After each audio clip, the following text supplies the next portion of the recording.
reiniciar una segunda temporada en nuestro estudio de los conceptos esenciales de teología, específicamente de teología sistemática, pero sobre todo con un enfoque práctico, aplicativo para la obra del ministerio en la iglesia local, dirigida por los pastores. Esta es una clase dirigida para pastores, entonces, o para personas que están directamente involucradas en el liderazgo de la iglesia, puede ser ancianos o hombres que están mirando a futuro servir en el liderazgo de la iglesia local. Creo que hay una riqueza muy especial cuando los pastores procesan la teología, que no solamente desde un enfoque académico. Nosotros estamos en el frente de batalla, en la trinchera espiritual, tratando de, pues, estar luchando por la causa de Cristo como la mayoría de los pastores hacen, ahí en contacto con la gente, en medio del pueblo, en la comunidad, con los cristianos y los precristianos que van a llegar a serlo, esperamos en Dios. Así que eso nos llena a nosotros de, pues, de desafíos y también de oportunidades. Y como es nuestro interés, pues, que este libro se traduzca en vida, no solo para nosotros, sino para los que nos rodean, sentimos que es una responsabilidad, pues, que el consejo de ese maravilloso libro, la Sagrada Escritura, realmente sea bien recibido por nosotros, en nuestro corazón, pero también en nuestra mente, para que podamos hacer una transferencia fiel de la verdad, que se traduzca en una transformación de vidas y de comunidades, si Dios nos lo concede. Entonces, con ese enfoque, nos reunimos aquí un grupo de amigos, pastores y líderes de diferentes ciudades de Estados Unidos y países de aquí de América Latina, con el interés de, pues, tomarnos del brazo, del hombro y caminar juntos en esta responsabilidad del estudio de la teología. Entonces empezamos a ver un resumen de lo que vimos anteriormente.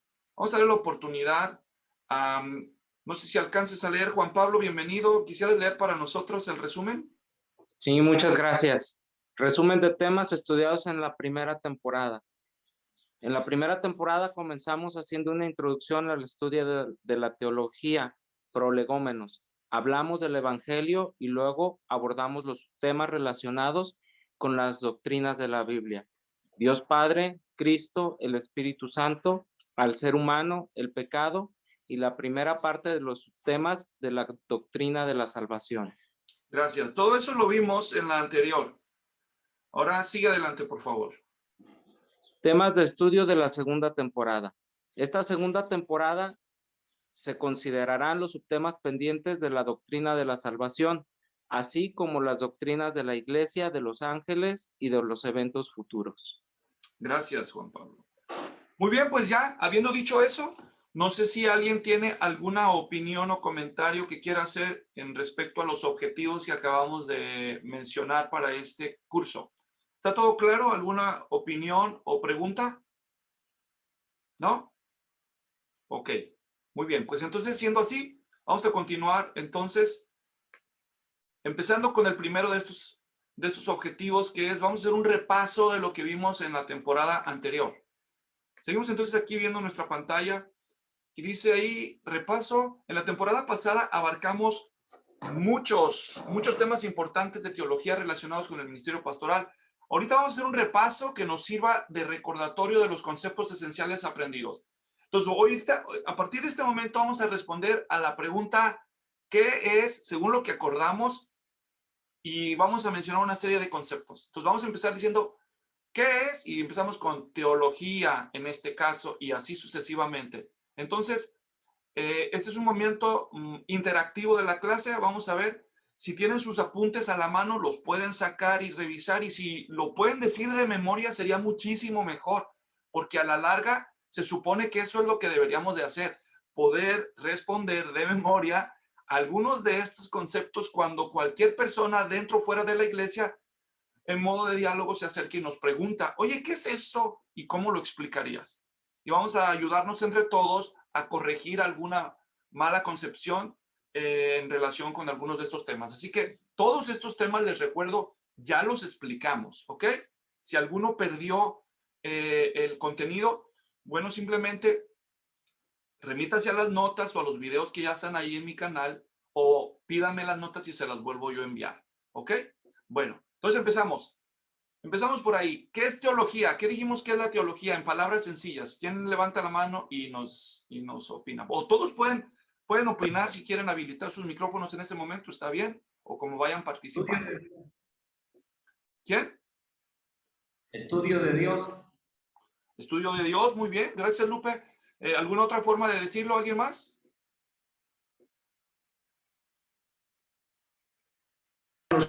No solo de Dios, pero los atributos, los hechos y los dichos de Dios. Excelente, muy bien. Los dos tienen razón.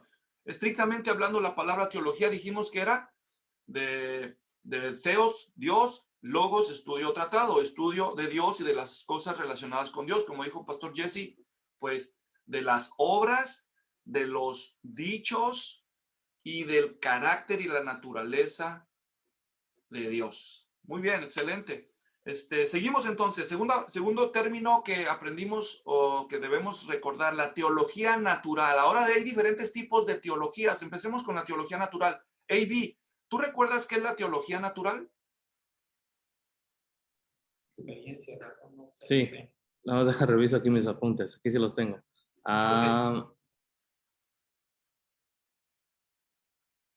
Experiencia, razón y observación. A ver, explícanos eso sonó muy mecánico. Es que así lo escribí, porque escribí aquí todos. Saber de Dios a través de lo que dijo él. Ok, muy bien. Entonces, la teología natural no es la contraria de la teología artificial. No, esa es la teología orgánica, ¿verdad? No, obviamente no estamos hablando de eso, ¿verdad? Estamos hablando de teología natural, de lo que podemos saber de Dios aparte de la escritura. ¿Me doy a entender? Lo que podemos saber de Dios por los medios generales. ¿Cuáles son los medios generales? La creación, la conciencia, la razón. ¿Sí? Ok. Entonces cualquiera podría hacer ese tipo de teología en cierto modo. ¿Cierto? Bueno, nomás que tiene sus riesgos, pero bueno, no vamos a discutir ese tema porque ya fue abordado en su tiempo. Ahora, teología exegética. A ver, Saúl, ¿tú qué recuerdas qué es la teología exegética? Bienvenido. Gracias. Es estudiar teología a través de un pasaje bíblico, del estudio de un pasaje bíblico en particular, aplicando reglas exegéticas.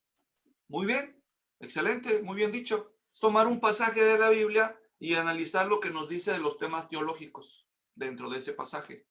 ¿Está claro, amigos? ¿Alguna duda en cuanto a eso? Muy bien. ¿Qué es la teología bíblica, Abraham Delgado? Según recuerdas. Bueno, tomar ahora no solamente un pasaje, sino toda la Biblia, desde Génesis hasta Apocalipsis, y ver el carácter de la persona de Dios. Ok, eso está correcto, pero le falta un poco de precisión. ¿Quién nos quiere ayudar? ¿Quién recuerda? ¿Tú, Isaí, recuerdas la teología bíblica? ¿Algo más que quieras agregar? No es tan malo que dijo Abraham, pero necesito un poco más de precisión. Perdón, ¿quién opinó? No vi su... Pues es de acuerdo a lo que Dios se ha revelado a sí mismo en las Escrituras. Sí, es más o menos lo mismo que dijo Abraham, pero también la sería- teología sistemática es lo que Dios se ha revelado en las Escrituras. ¿Qué es la más- diferencia? ¿Sí? ¿Quién? A.B., adelante. Yo lo que tengo fue de específica la doctrina de un libro o de un autor. Exactamente. Entonces, cuando nosotros decimos teología bíblica, estamos refiriéndonos, a diferencia de la teología exegética que se centra en un pasaje, la teología bíblica se enfoca en lo que nos enseña acerca de cierta o las doctrinas en todo el libro, en un libro de la Biblia en específico. ¿Me doy a entender? O en todos los libros del mismo autor. ¿Me doy a entender? Y en última instancia, en toda una sección, es decir, en las epístolas, en los evangelios, en todo un testamento, el Nuevo Testamento o el Antiguo Testamento, y en última instancia, como dijo Abraham, en toda la Biblia, pero desde de un acercamiento canónico, es decir, libro por libro. ¿Quedó clara la definición?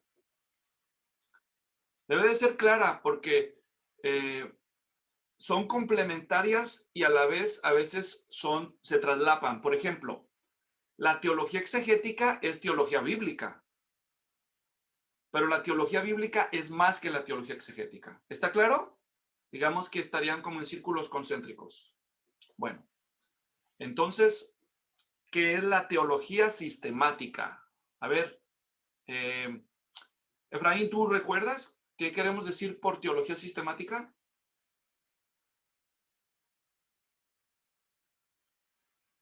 Pues se refiere a que ha sido separada por temas, ¿no? También desde la Biblia, pero se ha separado por temas para estudiarlo de una manera más organizada. Ok, gracias. Es una buena manera de decirlo. Aunque la teología bíblica es organizada, ¿eh? Entonces, si decimos de una manera más organizada, entonces a eso necesita un poco de mejora. Alex Aguilar, no sé si tú estás en un momento para comentar o si es difícil. Ahorita ya, o sea, tengo unos 5 minutos por aquí. Ok. Una doctrina a la luz de los pasajes bíblicos, teología sistemática. Muy bien, tiene usted razón. Es básicamente eso, los dos lo han dicho, es agrupar todos los pasajes que la Biblia registra acerca de un gran tema de la Biblia y luego subcategorizar hacer categorías de subtemas relacionados con esa gran doctrina. Pero a la luz de todos los pasajes de la Biblia, no solamente de un autor, de un libro o de un testamento o de una sección de la Biblia. ¿Está claro? Bien. Teología histórica. Lupe, ¿te acuerdas qué es la teología histórica? ¿Cuál es? No, esa no la alcancé a apuntar en mis notas. La historia de la iglesia. Pero ¿qué diferencia hay entre estudiar la historia de la iglesia y la teología histórica? ¿Hay una diferencia? ¿Alguien sabe cuál es? La doctrina a través de la historia de la iglesia. Exactamente. Gracias, Jesse, por esa aclaración. Entonces es estudiar los mismos temas, las mismas doctrinas, pero cómo fueron procesadas, refinadas, desarrolladas o desviadas a lo largo de la historia de la iglesia, después de que se cierre el canon hasta nuestros días. De tal modo que podríamos decir que hay teología histórica del cristianismo primitivo o de la iglesia antigua, la teología o la teología propia en la Edad Media o la cristología de Tomás de Aquino o la escatología de Agustín. Esos serían formas de describir temáticas desde una perspectiva de la teología histórica. ¿Me estoy dando a entender? O la soteriología de Lutero o de la Reforma. Es decir, todas son alusiones a un acercamiento teológico desde la perspectiva de la historia de la iglesia. ¿Está claro, amigos? Bueno, yo sé que ustedes todo esto ya lo saben de memoria. Hasta se están aburriendo. Teología pastoral. A ver, teología pastoral. ¿De qué estamos hablando con eso? Teología pastoral. ¿Alguien quiere opinar? Pues es Estudio bíblico relevante a la vida de la iglesia en temas como el matrimonio. Muy bien. Entonces, Abraham, ¿quieres agregar algo? Pues yo creo que, bueno, simplemente es la teología, pero aplicada a áreas de la iglesia, de familia, como dijo Jesse, y todo esto, ¿no? Entonces... Y no solo de familia, pero todo lo que tiene que ver con la vida de la iglesia. Básicamente eso es lo que ustedes se la pasan haciendo, aunque sepan o no sepan qué es teología pastoral. ¿Me doy a entender? Todo lo que hacemos es de tratar de traducir las verdades de la Biblia para beneficio práctico de la vida de la iglesia. Entonces eso estamos haciendo, teología pastoral. Todo pastor, entonces, en este sentido, es un teólogo, lo acepte o no lo acepte, lo sepa o no lo sepa, lo reconozca o lo rechace. Está haciendo teología toda vez que está hablando a nombre de Dios a la gente. ¿Me doy a entender? Bien, eso es un recordatorio. Teología dogmática. ¿Qué es la teología dogmática, Julián? ¿Qué recuerdas tú?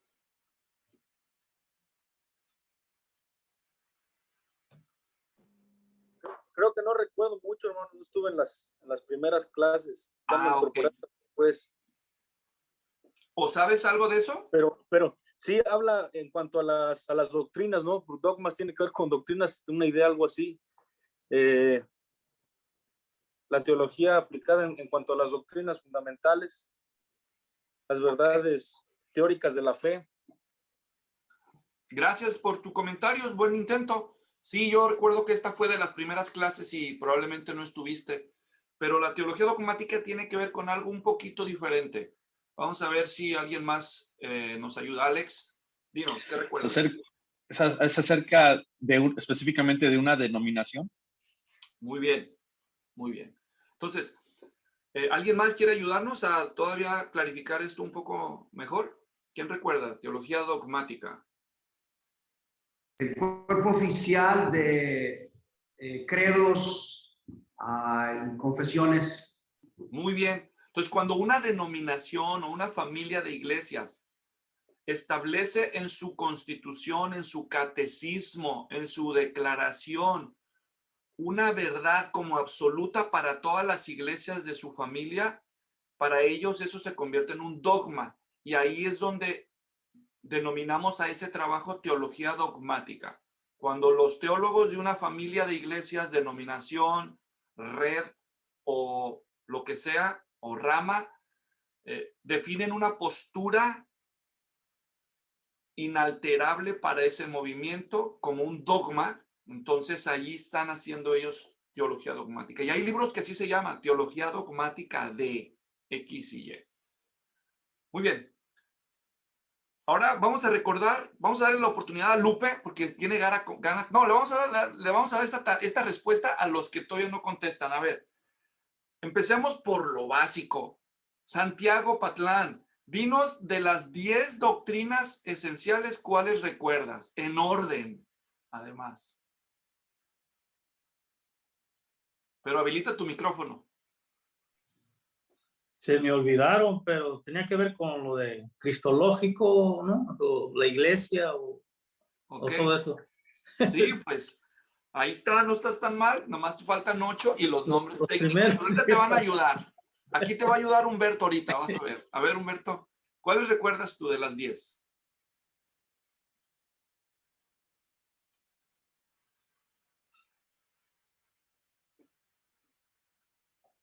Sí. Ahora sí, estaba habilitando mi micrófono. Bibliología, teología propia, cristología, neumatología, antropología, amarteología, soteriología, eclesiostología, angeología y escatología. Excelentes lentes, digo, excelente memoria, brother.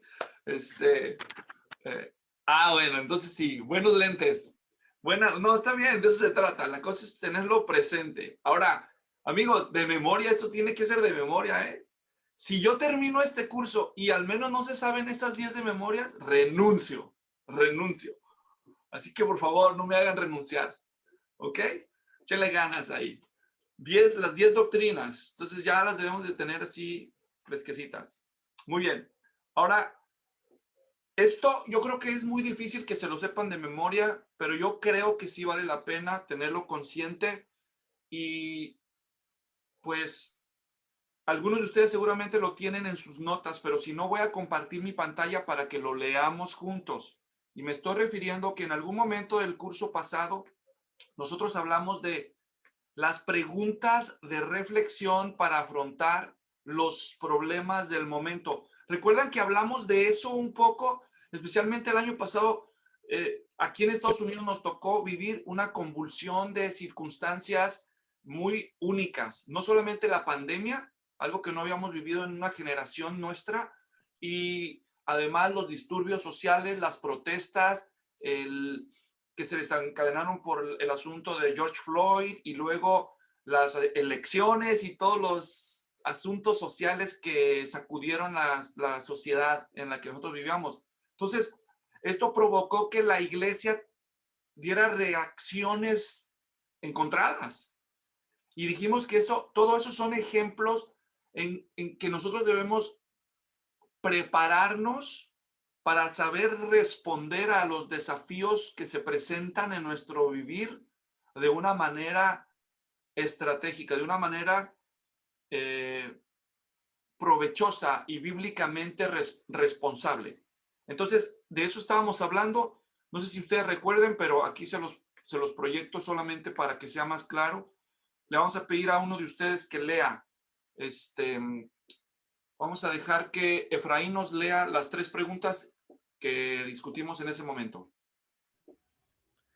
¿Cuál es la perspectiva divina respecto a cada una de esas facetas de la vida humana? Ok, entonces, primera pregunta de reflexión ante los problemas es la de ¿qué dice Dios acerca de ese problema, verdad? Número 2, Efraín. ¿Cuál es la explicación teológica de cada uno de esos problemas? Entonces, en la primera pregunta, ¿qué dice Dios acerca de las cosas en sentido general? En la segunda es, ¿cuál sería la respuesta teológica al problema?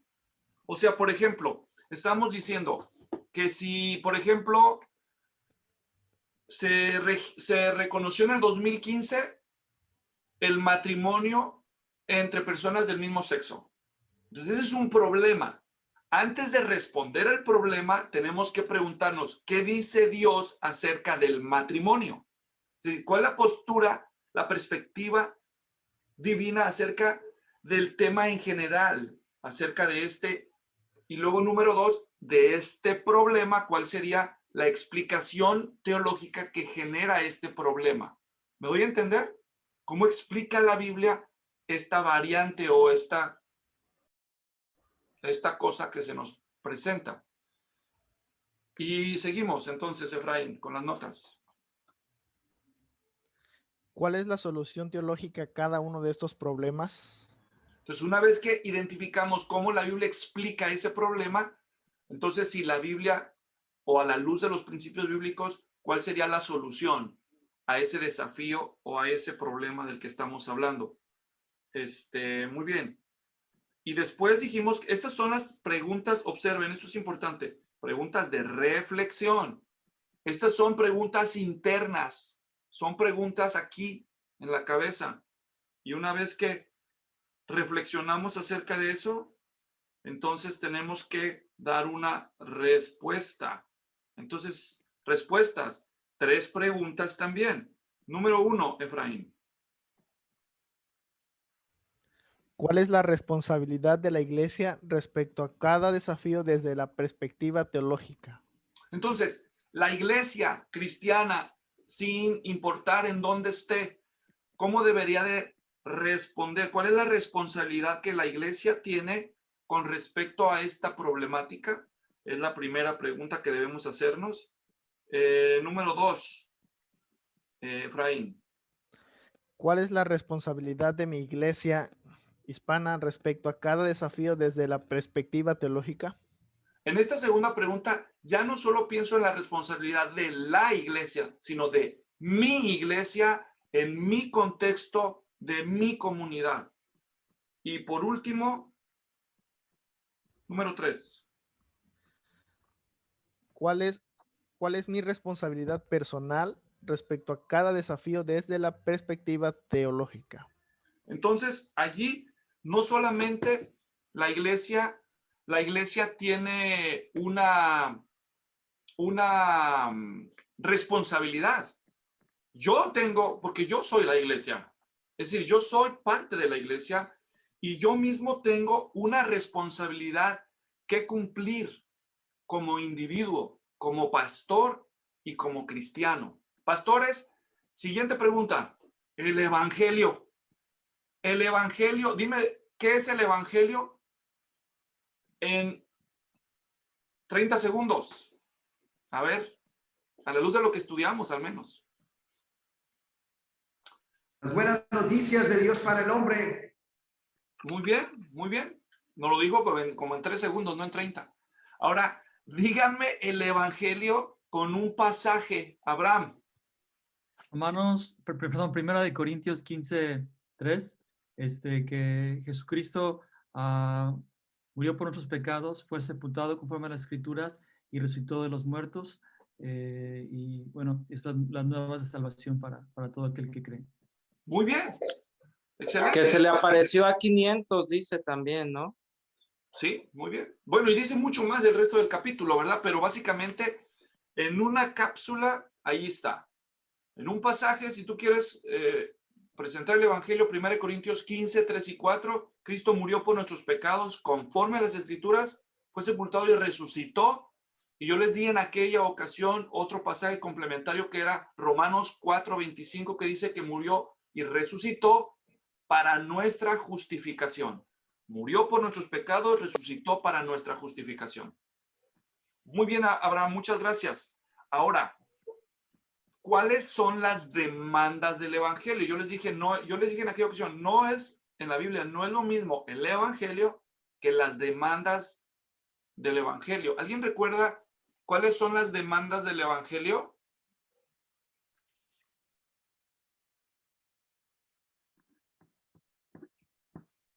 ¿Nadie?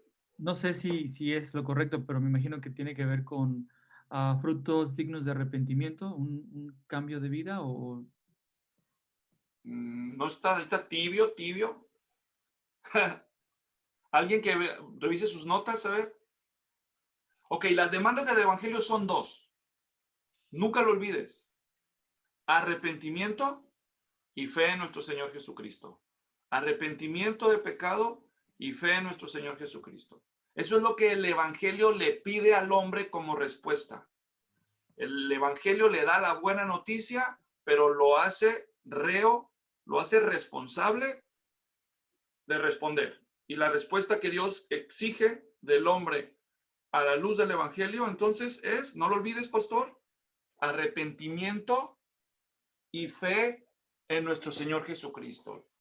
Acuérdense, las demandas del evangelio no es que aceptes a Cristo en tu corazón.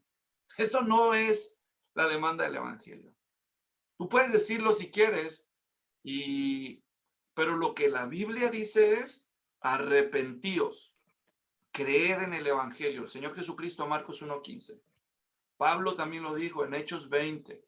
Bueno, en muchos lugares la Biblia lo dice. A veces en la Biblia, dependiendo del autor y el pasaje, arrepentimiento y fe se consideran 2 caras de la misma moneda. Por eso hay pasajes donde solo se dice que se le llama al hombre a que se arrepienta. Hay otros pasajes que dice solamente que el hombre crea, y en otros pasajes dicen los dos. ¿Me entienden? Es decir, de un extremo está el pecado, del otro extremo está Dios. Entonces, el hombre mira hacia el pecado y le da la espalda a Dios. Acá está Dios, le da la espalda y el hombre mira hacia el pecado. ¿Y qué es el arrepentimiento? Es dar media vuelta. Ahora el hombre le da la espalda al pecado y mira con fe hacia Cristo. ¿Me voy a entender? Por eso son 2 caras de la misma moneda, pero no son estrictamente lo mismo. El arrepentimiento es hacia el pecado y la fe es hacia el Señor Jesucristo. Solo para recordar y refrescar. Pueden corregirme si quieren, pero me lo van a tener que comprobar con la Biblia. Ok.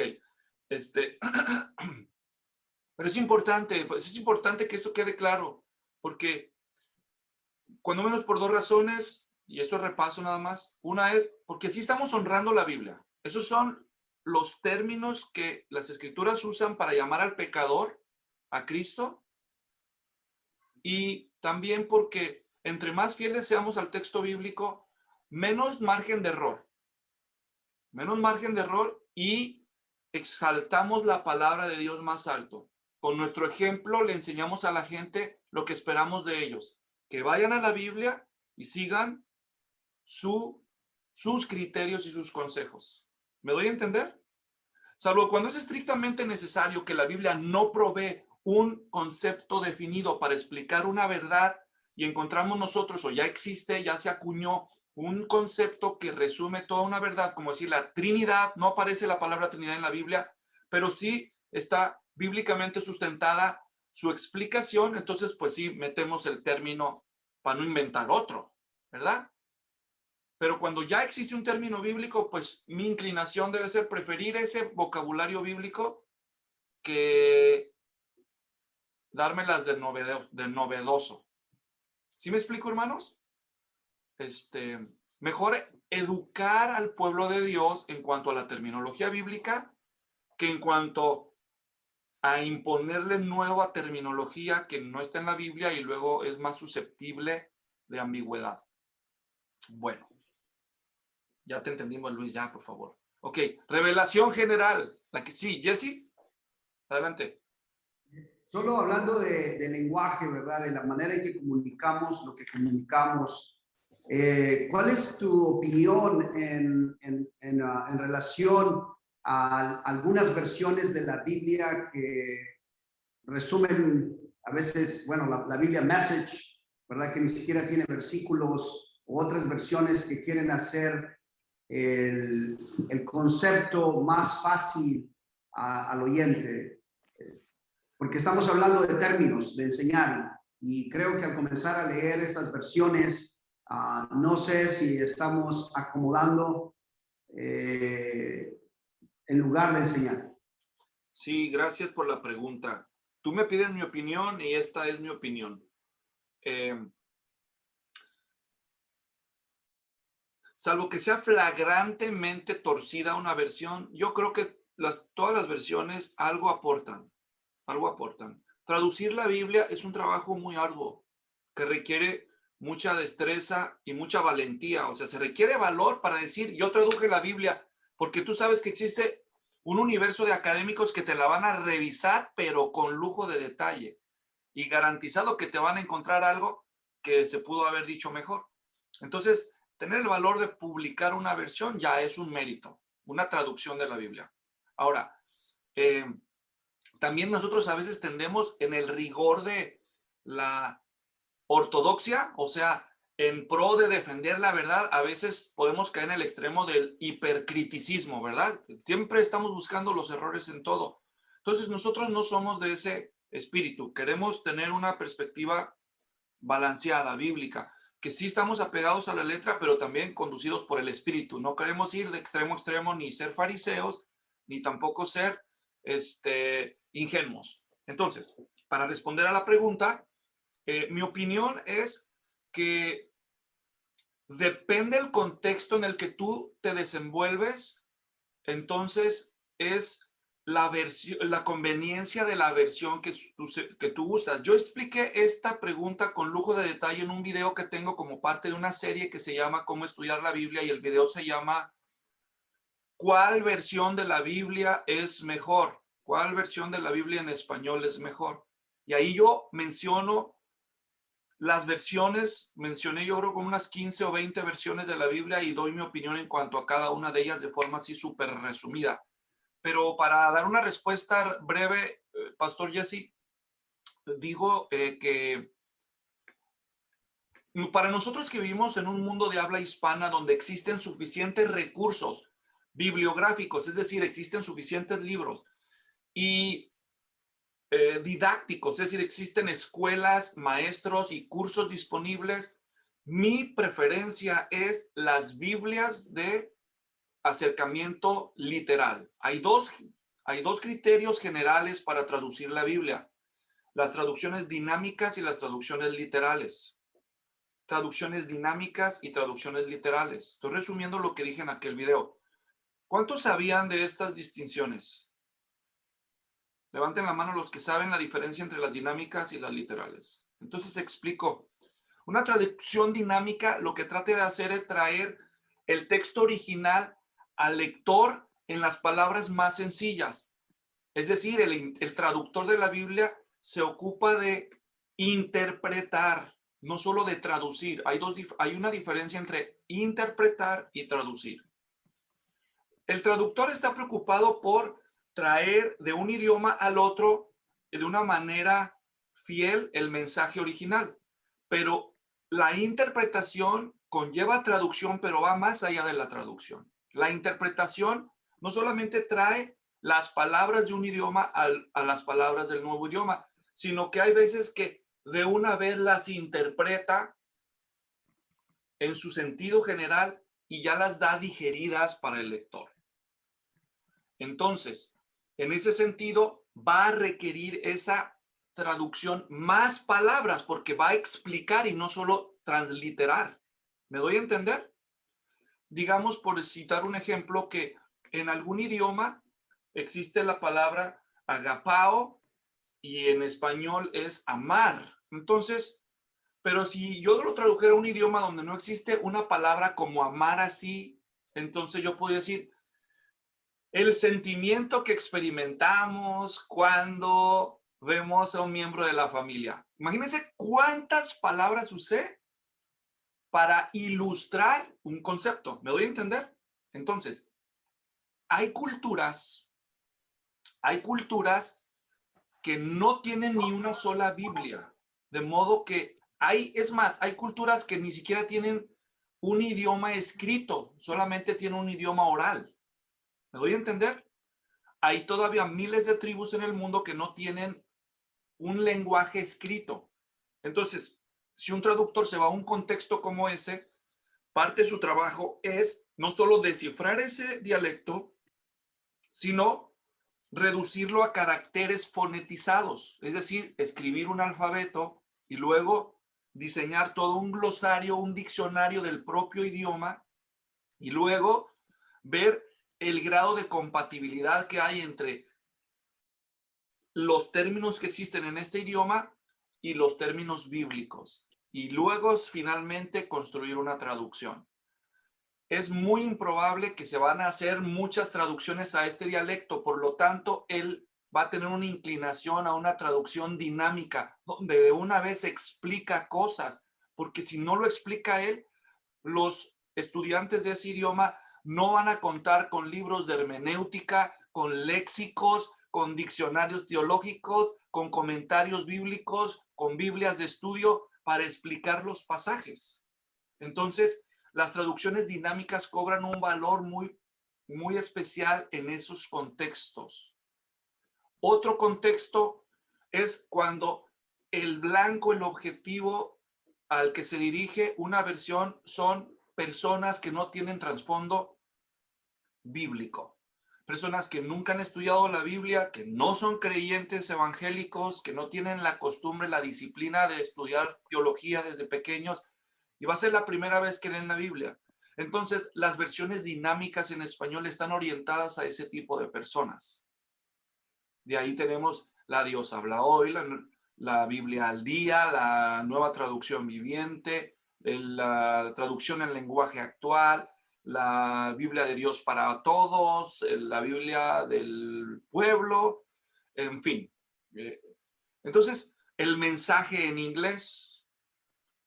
Pero cuando estamos pensando en personas que queremos que sean cada vez más autosuficientes para ir directamente al texto, aplicar principios de interpretación bíblica, para reducir el margen de error de imposición teológica, entonces ahí recomendamos una Biblia más literal, cuya preocupación es la del traductor, la de importar de los conceptos originales al español o al inglés, dependiendo del idioma actual, es al idioma nativo, tan cercanamente posible, palabra por palabra, y dejar que el estudiante bíblico haga el trabajo de la interpretación a través de el trabajo hermenéutico.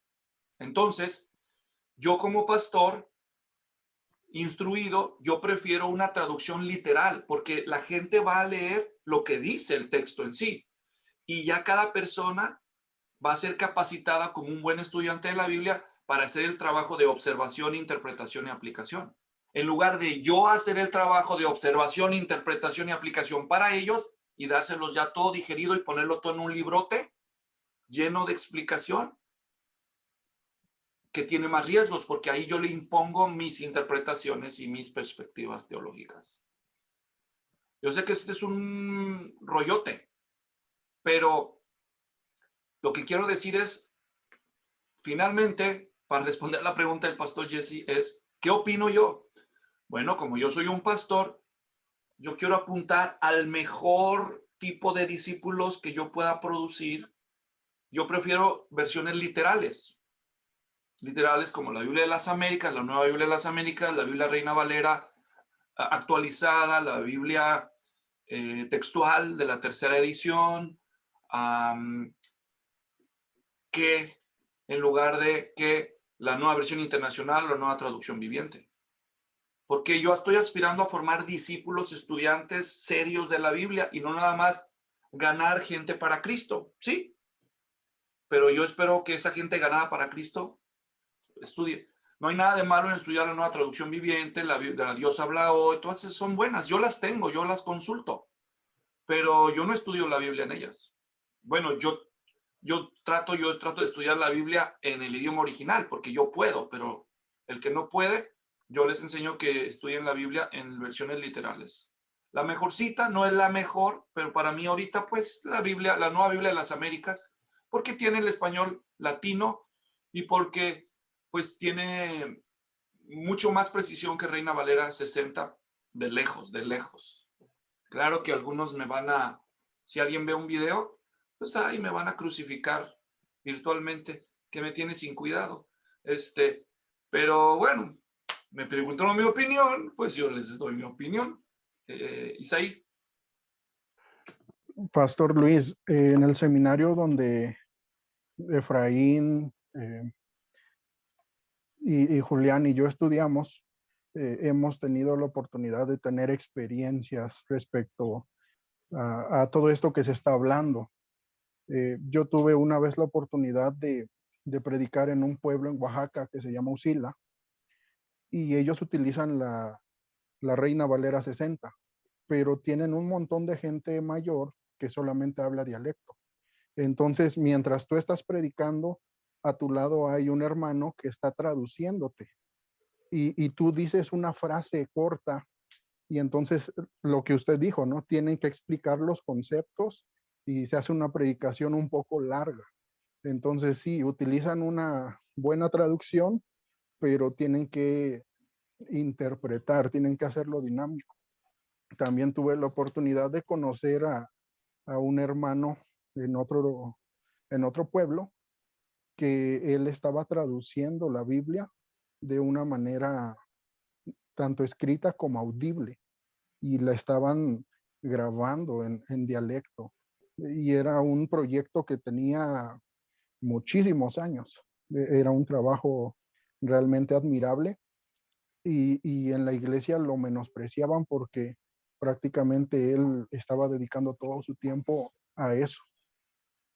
Sí, y yo he escuchado críticas muy amargas y muy malas contra, por ejemplo, la nueva versión internacional.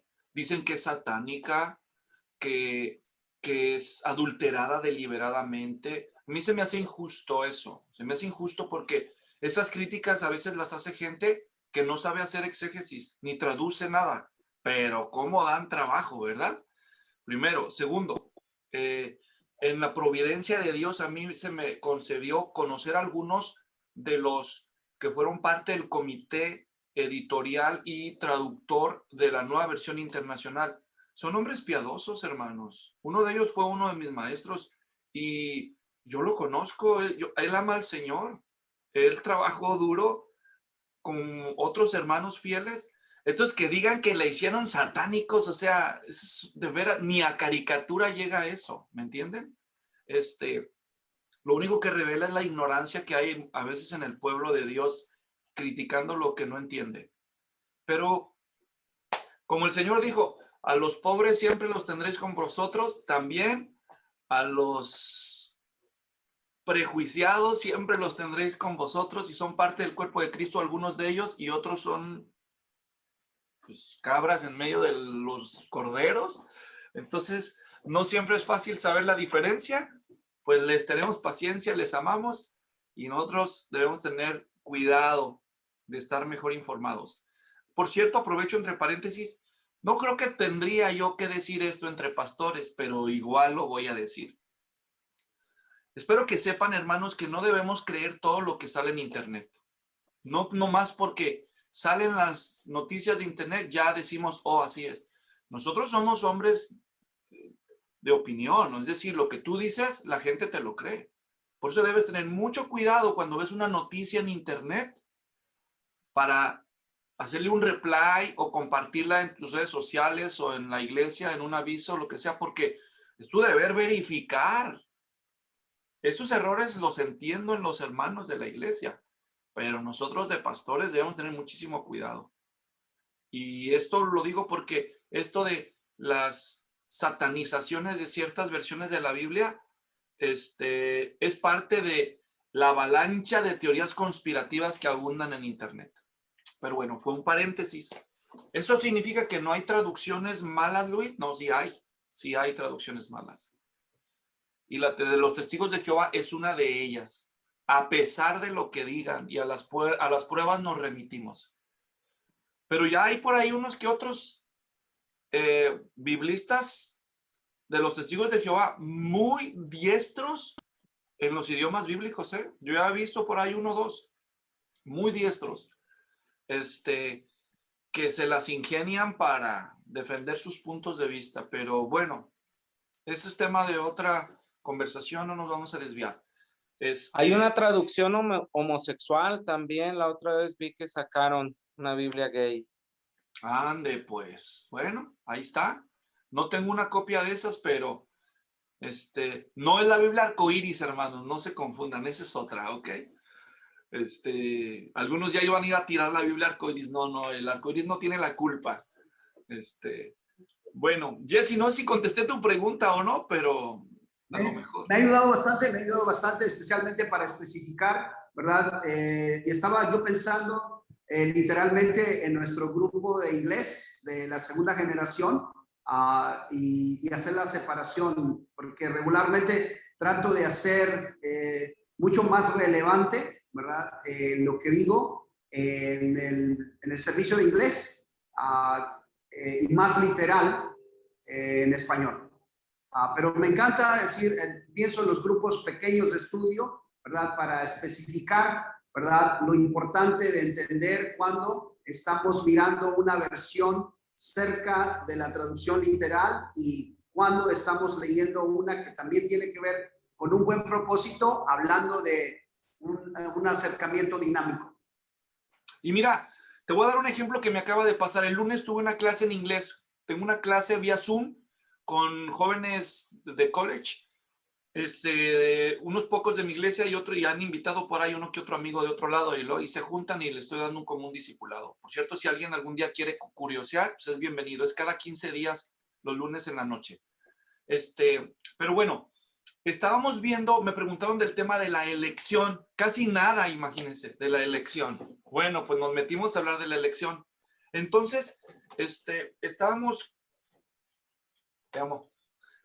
Mi esposa me vino a despedir. Ok, entonces, estamos leyendo unos pasajes de la Biblia que yo les estaba mostrando y les enseñé, en algún momento mencionamos lo de la propiciación.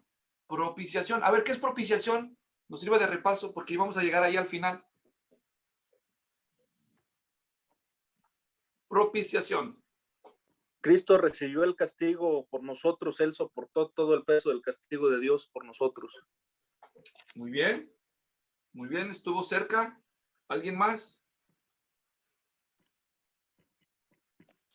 Toda la ira de Dios fue descargada en la persona de Cristo. Ok, la propiciación es apaciguar la ira de Dios, es decir, es recibir la ira de Dios para que Dios se sienta satisfecho en las demandas de su justicia. Tienen razón, Julián y Saúl. Ok, entonces, yo lo estaba llevando a ellos y estábamos viendo pasajes que hablaban de la ira de Dios y de la propiciación. Y entonces yo los llevé por varios pasajes, pero como estaba viendo la clase en inglés y yo pienso la Biblia en español porque así la estudio, yo nomás leo la Biblia en inglés cuando doy clases en inglés normalmente, o de vez en cuando ahí leo un pedacillo. Y creo que estábamos usando la ESV y alguien usó otra versión. Pues no decía, la palabra no decía, la traducción no explicó el término justificación, evadió el término ira y propiciación. Pero específicamente un pasaje que decía de la ira de Dios, no decía la ira de Dios en inglés, y otro pasaje que explicaba la justificación, no lo decía. Entonces, yo te pregunto a ti como pastor, ¿qué prefieres? ¿Que la gente lea justificación o otra cosa?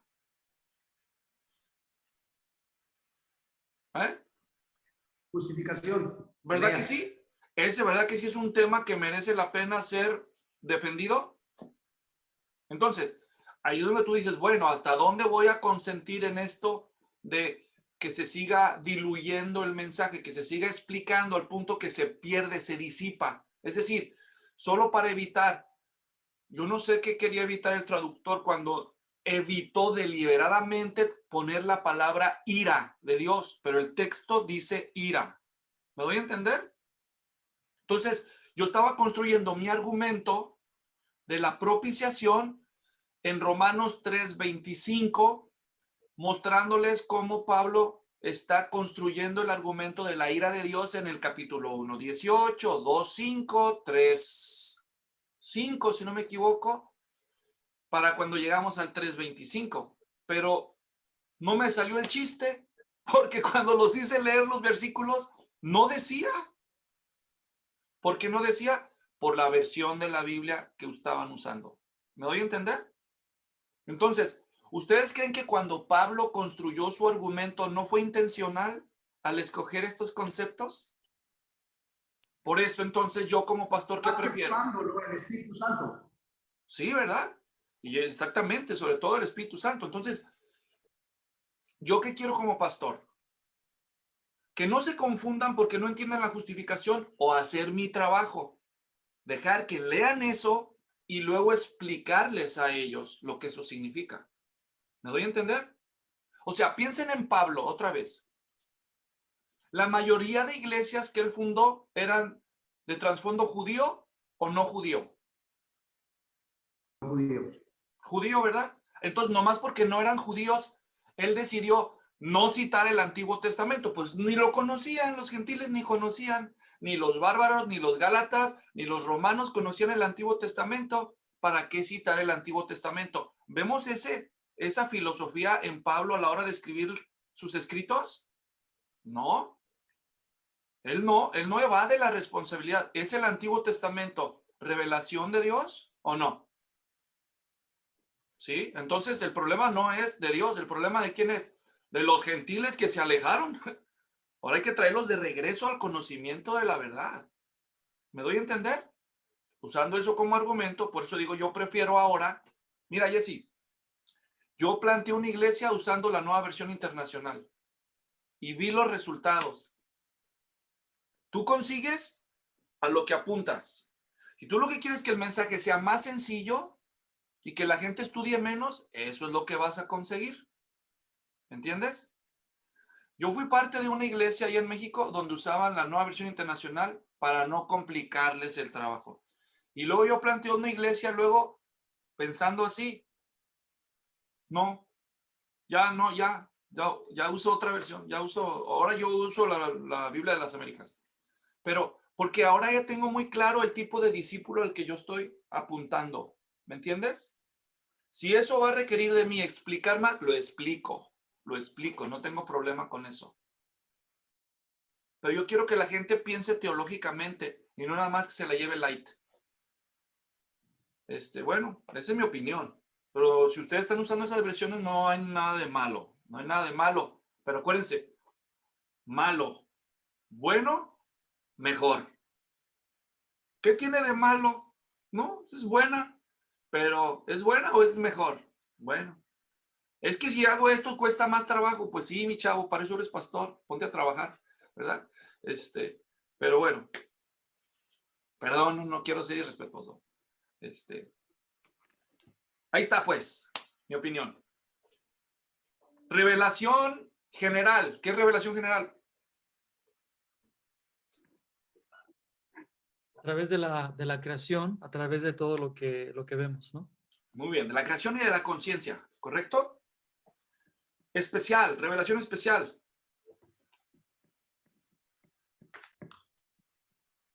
La escritura. Muy bien. Y Cristo. Cristo y la Escritura. ¿Ok? Porque acuérdense, en los tiempos pasados, dice Hebreos 1, ¿verdad? Dios, habiendo hablado de muchas veces y de muchas maneras en otro tiempo a los padres por los profetas, en estos postreros días nos ha hablado por el Hijo. Entonces, la revelación especial es Cristo. Él es Dios mismo, hecho hombre, ¿verdad? Y la Sagrada Escritura. Ahora sí, la revelación proposicional, ¿qué es?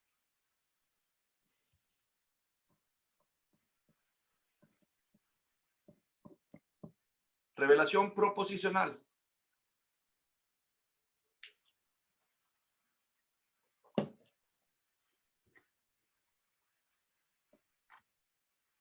¿No? Ok, la Biblia, ahora sí, la Biblia. Una proposición es un enunciado escrito. ¿Me doy a entender? Dios nos ha dado su revelación de manera proposicional, es decir, con palabras escritas en enunciados, en oraciones, conceptos escritos. Ok, pastores. En serio, ¿no deberían ustedes entender estos conceptos sin tener que ir a las notas? Digo, no, sin afán de ofender, pero está bien. No los uses tan seguido en el sermón, y si los usas, los explicas. Pero si tú vas a una conferencia de pastores y el conferencista está allí sabiendo que le está hablando a pastores, y el pastor y el conferencista en conferencia de pastores empieza, o está en conferencia de pastores, empieza a decir, bueno, hermano, pues la revelación proposicional y todo. Y tú te quedas en el, ¿what? ¿Qué? La teología natural y que la propiciación y que y tú estás acá como que, yo pensé que venía una conferencia bíblica, ¿qué es esto? Pues es bíblica, es bíblica, ¿verdad? Entonces, quiero animarlos a mantener algunos de esos conceptos en la mente. Yo les puedo mandar la lista de todo lo que les estoy preguntando, ahí nada más para que se hagan sus autoexamen de vez en cuando. Revelación, ok. Inspiración, ¿qué es inspiración? Eso está fácil. Ah, cuando Dios me da una canción, ahí ya. No, eso no, ¿verdad? ¿Qué es la inspiración, Jesse? Es dado por Dios, es no el hombre, pero Dios dándole al hombre y guiando lo que se escribe de parte, no es respetando la cultura, la persona, pero no es una combinación, sino es totalmente de Dios. Muy bien, gracias, excelente. Perspicuidad, perspicuidad. No es una enfermedad. ¿Qué es la perspicuidad? A ver, Alex. Que es entendible, comprensible. Muy bien, es la claridad, ¿verdad? Que la Biblia es clara de entender. ¿Y por qué no dicen clara? Yo no sé, pregúntenle a los teólogos, pero ahora sí traen los libros ese nombre. Y si tú no sabes interpretarlo, pues, ¿qué vas a hacer? Infalibilidad. A ver, ¿qué es infalibilidad? Esto es repaso. No tiene, no sí, Abraham. No tiene falla. Muy bien. No hay error. No tiene fallas. ¿Y qué es la inerrancia, entonces? Que no se equivoca. Entonces, ¿qué diferencia hay entre inerrancia e infalibilidad? Que una lleva R y la otra F. Algo más. Se equivoca y es aplicable, ¿verdad? Es confiable en todo tiempo, en todo momento, para toda cultura. Muy bien. Entonces, inerrancia es que no tiene contradicciones dentro de sí misma. E infalible es que es autoritativa. ¿Me doy a entender? Autoritativa. Afuera. Inerrancia. Sin contradicciones internas. ¿Sí está claro? Suficiencia. A ver. Isaí, suficiencia. Que es útil para todo. La revelación que Dios nos ha dado es todo lo que necesitamos para la salvación. Muy bien. No y necesitamos la más perseverancia de revelaciones. los santos. Muy bien. No necesitamos más revelaciones. Suficiente. ¿Está claro? Yo esperaba que alguno me iba a dar la del diccionario de la luz. ¿Qué es la suficiencia? Carácter de ser suficiente. Pues sí, ¿verdad? Preservación. ¿Qué es la preservación? En escrituras perdidas. Excelente, muy bien. Que Dios nos ha conservado su palabra inspirada. Si no se conservó es que no era inspirada, ¿verdad? Ok, método de interpretación distintivo del cristianismo evangélico. Humberto, te toca.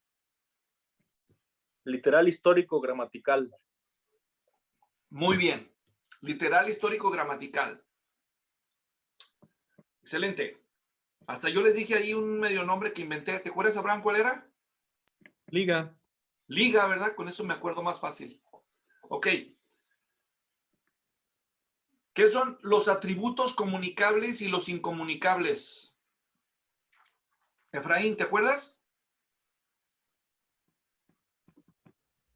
Pues los atributos comunicables son los que podemos tener como creyentes, ¿no? Como hijos de Dios. Ajá. Y los no comunicables son los que solo le pertenecen a Dios. Perfecto, muy bien dicho. Gracias. ¿Está claro para todos? Siguiente. Voluntad decretiva, voluntad preceptiva. Saúl. Micrófono.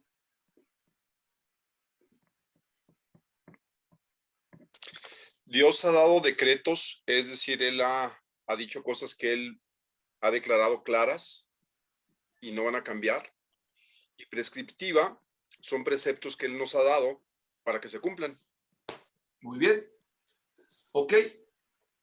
La voluntad decretiva es imposible de estorbar, ¿verdad? Y la preceptiva es opcional. La gente puede desobedecerla. Okay. ¿Verdad? Además de eso, muy bien dicho. Providencia. ¿Qué es la providencia, Alex? Es el regalo de Dios, que Dios nos entrega todo nuestras necesidades. No. No, okay. No. Adelante. Gracias. A ver, Juan Pablo, ¿qué recuerdas o sabes por la providencia? No, no me acuerdo. Ok. A ver, Lupe o Avi.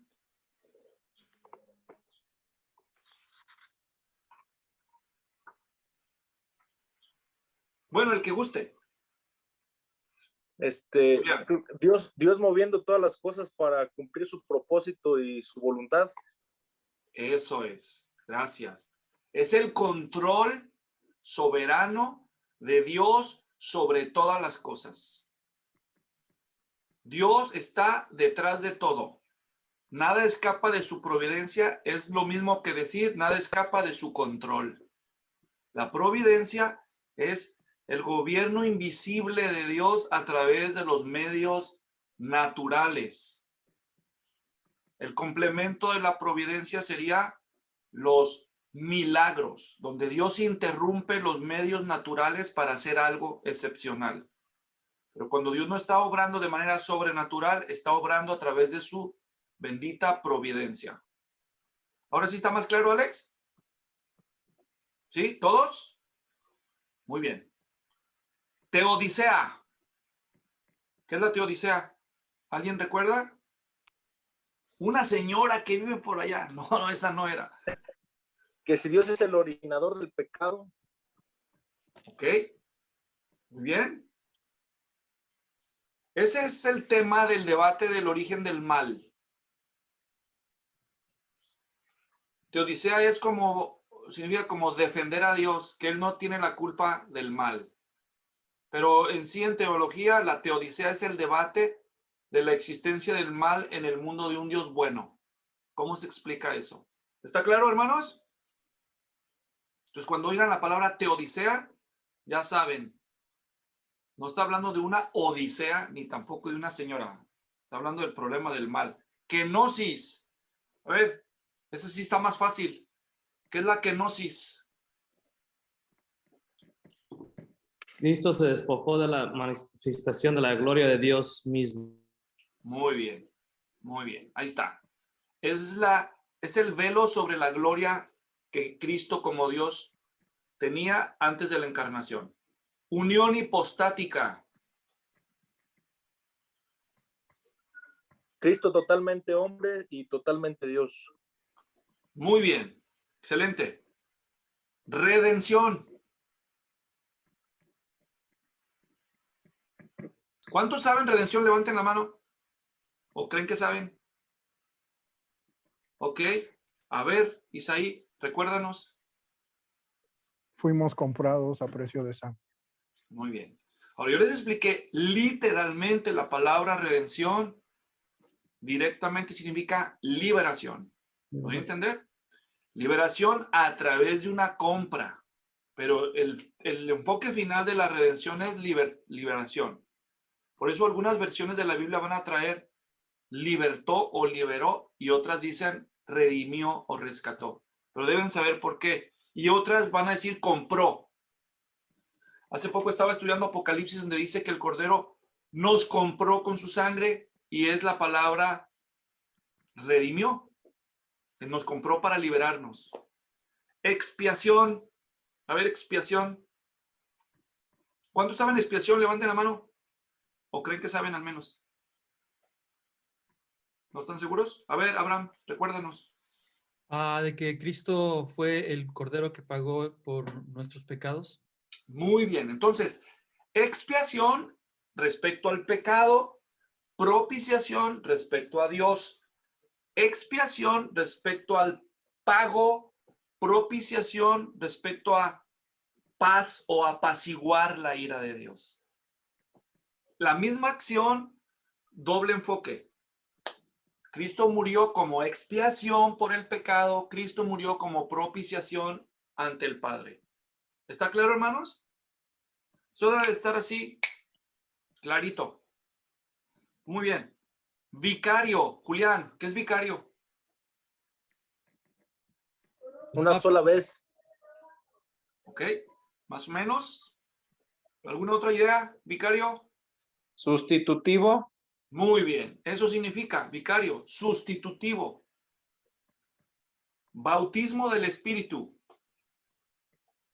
¿Cuántos saben o recuerdan? Levanten su mano. Ok, Saúl, bautismo del Espíritu. Es la acción cuando el creyente es insertado en la iglesia cuando cree. Muy bien, gracias. Unción del Espíritu.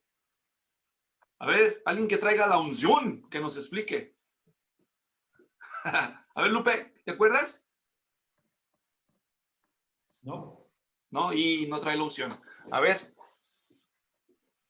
¿Algún ungido por ahí? ¿Abraham? Pues es cuando una persona recibe a Cristo en su corazón, pues también recibe la unción del Espíritu Santo. Ok. Bueno, mejor les digo, unción. Al menos a la luz del contexto de lo que yo veo en el Nuevo Testamento es la obra iluminadora del Espíritu Santo en la conciencia del creyente para entender la verdad. No solamente es la presencia, pero es la obra iluminadora del Espíritu Santo. Como les dije, pues ahí está todo eso explicado en las clases anteriores. Si no tienen notas, los podemos revisar. Pero ustedes agarren la palabra unción, busquen en la concordancia y lean el contexto y van a ver. ¿Sale pues? Sello del Espíritu.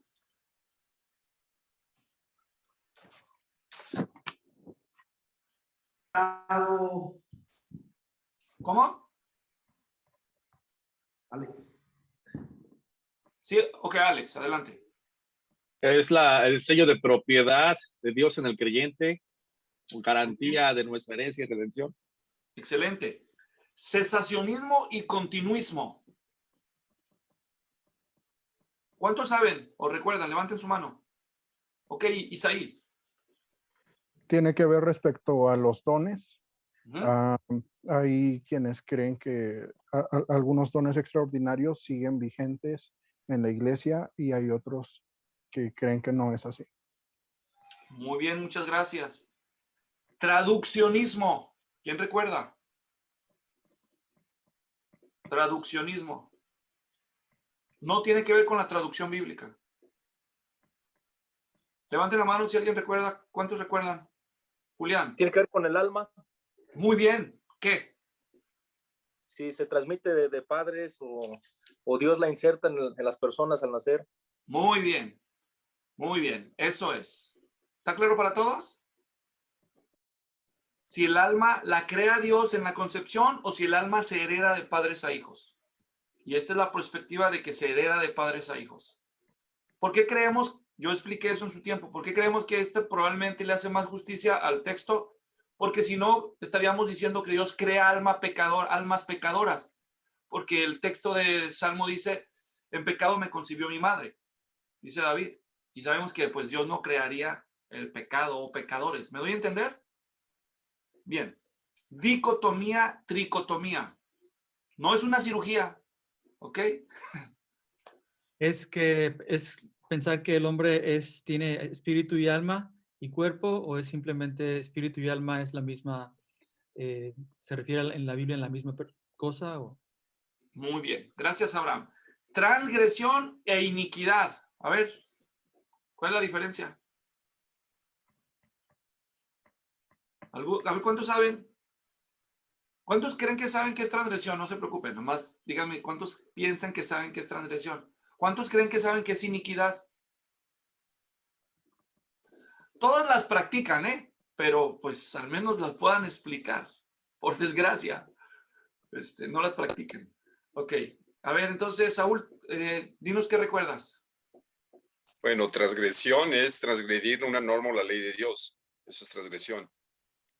Iniquidad es, no sé si la naturaleza misma de la persona pecadora. ¿Alguien más? Bueno, si transgresión tiene que ver con traspasar el límite, ¿entienden? E iniquidad en la Biblia es quebrantar los 10 mandamientos. Okay. Quebrantar los 10 mandamientos. Anomía en griego. A, sin, no conocía esa palabra. ¿Sí me explico? Sí. Entonces, en cierto modo, son similares. ¿Me explico? Ok. Libre albedrío. ¿Cuántos recuerdan que es libre albedrío? Levanten la mano. Ah, ¿en serio? Ok, Efraín. Recuérdanos lo que tú tienes en memoria. Pues nos decía que es la libertad que tenía, bueno, en principio la libertad que tenía el hombre de elegir, ¿no? Muy bien, muy bien. Pelagianismo y semipelagianismo. ¿Qué era eso? ¿Cuántos recuerdan? Levanten la mano los que recuerden. Abraham. Tiene que ver con la libertad de escoger entre lo bueno y lo malo. Está cerca, sí. ¿Quién más? Jesse, ¿te acuerdas tú? El hombre no nació ni bueno ni malo. El pelagianismo, ¿no? Pelagianismo. Sí, muy bien, está bien. Julián, ¿quieres agregar algo o decirlo de otro modo? No, iba a decir casi exactamente lo mismo que el hermano. Sí, el pelagianismo, la doctrina de Pelagio, decía que el hombre nace bueno. El hombre nace bueno. Se puede salvar por buenas obras. ¿Ok? Semipelagianismo, pues si el hombre nace medio bueno. No, que sí el hombre nace enfermo, pero no muerto, no. O sea que con fe, pero obras también le echamos ganas. En palabras así simples. ¿Ok? Monergismo y sinergismo. No son apodos, son conceptos. Monergismo, sinergismo. ¿Cuántos entienden o saben? A ver. ¿Alguien recuerda? ¿No? ¿Julián? Sí, Julián, adelante. Se congeló tu pantalla con el saludo de Hitler. ¿Qué pasó, brother? No te escuchamos. En cuanto a la salvación, si depende solamente del hombre o solamente... Muy bien. Ya ahí regresó la imagen. Está bien. Ok, monergismo es de monos uno, ergon obra. ¿La salvación es obra de uno solo, Dios? ¿O es sinergismo? Es la obra de Dios y del hombre junta. Entonces, ¿qué somos nosotros? ¿Monergistas o sinergistas? No los oigo. Monergistas. Mono. Muy bien. Mencióneme un grupo sinergista. Católicos. Los Catolicismo católicos. romano. Muy bien. Ok. Entonces mantengan esos conceptos porque por ahí existen en los libros. Gracia común. ¿Cuántos recuerdan? Levanten la mano los que recuerdan qué es gracia común. A ver, Isaí. La que nos ha sido dada a todos, el público en general. Muy bien. El favor de Dios para con todos, ¿verdad? Sin distinción. Predestinación y reprobación. Jesse, ¿recuerdas? A ver, dime. Predestinación y reprobación. Predestinación es la soberanía de Dios sobre los que van a ser salvos. Ok. Reprobación. Reprobación, todos. Todos estamos reprobados. ¿Alguien más que nos ayude con reprobación? Un poquito más claro. ¿Saúl? No. ¿No? Alex, ¿te acuerdas? ¿Tú, Abraham? ¿Julián? Que no hay justos, que no hay ni uno, que no hay... Ok, la reprobación es el decreto de Dios que pesa sobre aquellos que Él no previene de seguir el curso de su naturaleza. ¿Está claro? Repito, la reprobación es el decreto de condenación que pesa sobre aquellos seres humanos a los cuales Dios no previene de seguir el curso de su naturaleza. Es decir, la predestinación aplica solamente a los salvos.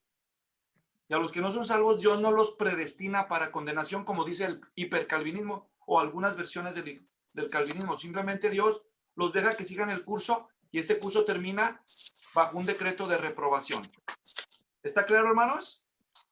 Solo para que mantengan. Eso fue ya de los últimos temas que mencionamos en la clase anterior.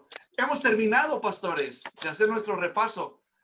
No sé si decirles, dense un aplauso o pónganse a estudiar, pero mejor vamos, dense un aplauso, ¿verdad? En la próxima vamos a entrar ya de lleno con el tema de la soteriología, la segunda parte donde nos quedamos la otra vez. En la última ocasión abarcamos hasta donde era precisamente el tema de la reprobación y de la caída. Entonces, en la próxima clase vamos a retomar y vamos a revisar una vez más con detalle lo que se llama el Ordo Salutis, la cadena de la salvación. Porque ahí hay muchos conceptos que merecen ser refrescados en la memoria de un pastor y considerar las implicaciones prácticas que ellos pueden tener para nosotros. ¿Y qué estamos hablando? De los conceptos de llamamiento, regeneración, conversión, adopción, santificación, glorificación, todo eso, ¿ok? Entonces yo sé que son conceptos básicos para muchos de nosotros y para otros van a ser un refrescamiento o un buen recordatorio. Pues aquí vamos a detenernos en la clase de hoy. Hoy va a ser el momento donde vamos a detener esta clase.